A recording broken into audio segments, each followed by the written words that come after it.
इसके बाद दिया गया है diseases spreading through air. When an infected person cough or sneeze, a large amount of fine droplet get introduced in the air. Communicable disease such as common cold and tuberculosis can spread and may cause infection through the droplet.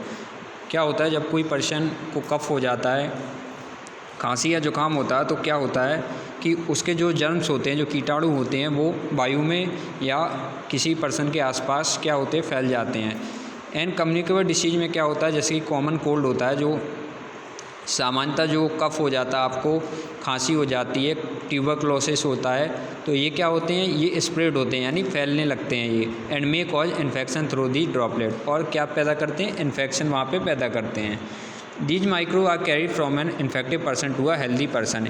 ये जो microbes होते हैं, सूक्ष्मजीव होते हैं, ये क्या होते हैं, इन्फेक्टेड पर्सन से, किसी बीमार पर्सन से क्या होते हैं, हेल्दी पर्सन में एंटर करते हैं। इसके बाद vector borne diseases. House fly are the common insect that breed diseases. House fly जो होती है, मक्खी होती है, ये क्या होती है, ये भी डिसीजेस यानी बीमारी पैदा करती है। They may sit on dirty places like garbage, animal waste, where pathogen stick to their body. यह क्या होती है, जो मक्खी होती है, वो डर्टी प्लेसेस यानी जहाँ पे गंदगी होती है वहाँ पे जाती है, जिसके कारण क्या होता है, इसके जो पैर होते हैं, इसमें क्या हो जाता है, वो गंदगी वहाँ पे आ जाती है और वहाँ से जाके ये किसी हेल्दी फूड पर बैठती है या किसी हेल्दी पर्सन पर बैठ जाती है, तो वो पर्सन या वो फूड, उसमें भी वो कीटाणु आ जाते हैं। If food is left uncovered, अगर कोई बिना ढका हुआ भोजन रखा हुआ है तो उस पर मक्खी बैठ के उसको खराब कर सकती है। Insect such as house fly, mosquito and cockroach are vector और carriers of various disease such as typhoid, malaria, dengue and cholera. जो हाउस फ्लाई होती है, मॉस्किटो होते हैं, जो कॉकरोच होते हैं, ये भी क्या करते हैं, बीमारी पैदा करते हैं, जैसे कि malaria, typhoid, dengue and cholera. Malaria is actually caused by protozoa name plasmodium which is transmitted by the female. Malaria किससे होता है, सामान्यतः प्रोटोजोआन से होता है, जिसका नाम है प्लाज्मोडियम, और ये मादा मच्छर होती है जो उसके द्वारा फैलता है, जिसका नाम होता है एनोफिलस मॉस्किटो। यानी एनोफिलस मॉस्किटो के काटने से ही मलेरिया नामक रोग पैदा होता है। Dengue fever is caught by the dengue virus. Dengue किससे होता है, ये डेंगू वायरस से होता है, which spread by female aedes mosquito. जो एडिस मॉस्किटो होता है उसके द्वारा क्या होता है, डेंगू फीवर होता है। इसके बाद कुछ बीमारियां दी गई हैं कम्युनिकेबल डिसीजेज, जो क्या होती हैं, स्प्रेड होती हैं, यानी जो एक पर्सन से दूसरे पर्सन में या एक एनिमल से या एक प्लांट से ट्रांसफ़र होती हैं। तो कुछ नाम यहाँ पे दिए गए हैं। आगे लिखा है स्पॉइलिंग फूड। इसमें देखते हैं स्पॉइलिंग फूड में micro organic and spoil food, many bacteria and fungi are grow on food item and produce certain toxic substance. क्या होता है, जो सूक्ष्म जीव होते हैं, ये क्या करते हैं, भोजन को स्पॉइल यानी ख़राब भी कर देते हैं। This make the food unfit for consumption. Many packed juices are often contaminated by yeast which causes fermentation and make them useless. If such contaminated food is consumed, it can lead to the development of symptoms of food poisoning such as nausea, vomiting, abdominal cramps and diarrhea. क्या होता है, जो भोजन ख़राब हो जाता है, अगर उसको ग्रहण किया जाए तो क्या होता है, उससे नोशिया, वॉमिटिंग या क्रैम्प्स या डायरिया भी आपको हो सकता है। तो ये स्पॉइलिंग फूड होता कैसे, ये होता है जर्म्स के कारण ये फूड स्पॉइल हो जाता है। फूड प्रिजर्वेशन यानी भोजन संरक्षण। अब भोजन का संरक्षण यानी बचाव कैसे कैसे किया जाता है। फर्स्ट मेथड है हीटिंग। हीटिंग के द्वारा आप उसको बचा सकते हैं। जैसे पानी होता है, गंदा पानी होता है, उसको अगर आप 100 डिग्री पे या फिर 135 डिग्री सेल्सियस पे उसको क्या करेंगे,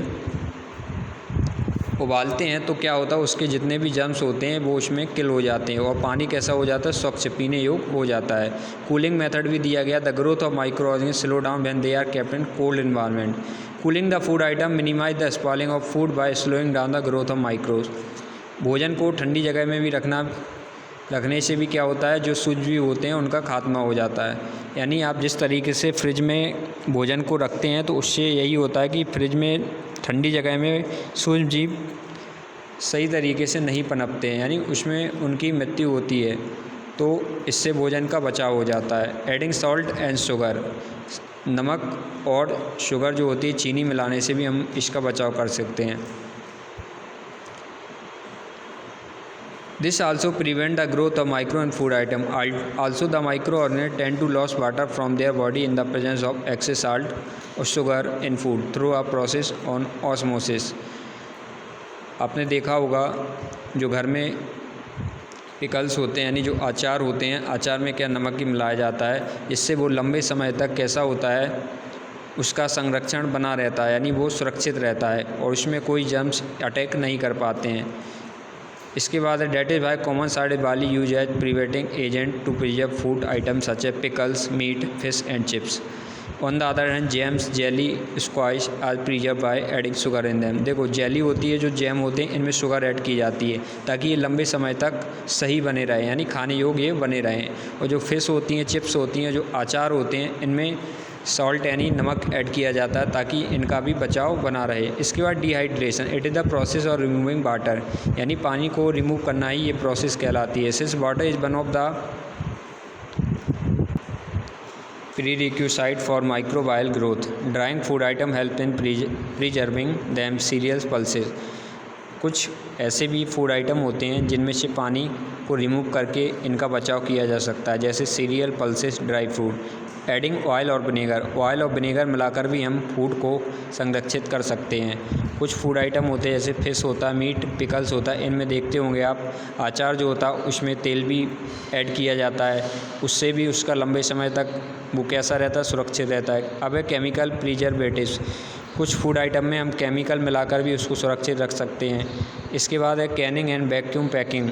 वैक्यूम पैकिंग का मीन्स होता है किसी भी फूड आइटम को जो पैकिंग है उसको, जो कंटेनर है उसको एयर टाइट कर देना, यानी उसमें एयर अंदर एंटर ना कर सके। जैसे कि कोई भी पैकेट आते हैं, आप उनको देखते हैं फुल्ली क्या होते हैं, पैक्ड होते हैं, उनमें एयर अंदर एंटर नहीं कर सकती है, तो इससे भी क्या होता है, माइक्रोब्स उनसे दूर रहते हैं और वो फूड आइटम सुरक्षित रहता है। इसके बाद है pasteurization, it is a technique which is use mostly in the dairy industry to preserve milk. दूध को सुरक्षित रखने के लिए पास्चुराइजेशन का प्रयोग किया जाता है। This milk is also known as pasteurized milk. This technique was described by Louis Pasteur. Pasteurized milk is prepared by heating milk at a temperature of 72 degree celsius for 15 second. Pasteurization की जो प्रक्रिया है, एक ऐसी प्रक्रिया है जिसमें दूध को 72 डिग्री सेल्सियस पे क्या किया जाता है, हीट किया जाता है 15 सेकंड के लिए, and then suddenly cooling it, और उसके बाद तुरंत ही इसको ठंडा कर दिया जाता है। तो इस प्रोसेस से क्या होता है, the sudden heating and cooling kill microbes. इससे क्या होता है कि तुरंत उसको गर्म करना और तुरंत ठंडा कर देना, इससे जो माइक्रोब्स होते हैं, जो सूक्ष्मजीव होते हैं, वो क्या हो जाते हैं, किल हो जाते हैं, यानी उनमें से उनका क्या हो जाता है, खात्मा हो जाता है, जो कि मिल्क में पाए जाते हैं। Which then can be store in packet और कंटेनर। फिर उस दूध को हम पैकेट में और कंटेनर में क्या कर सकते हैं, स्टोर कर सकते हैं। तो ये था आपका लेसन सेकेंड।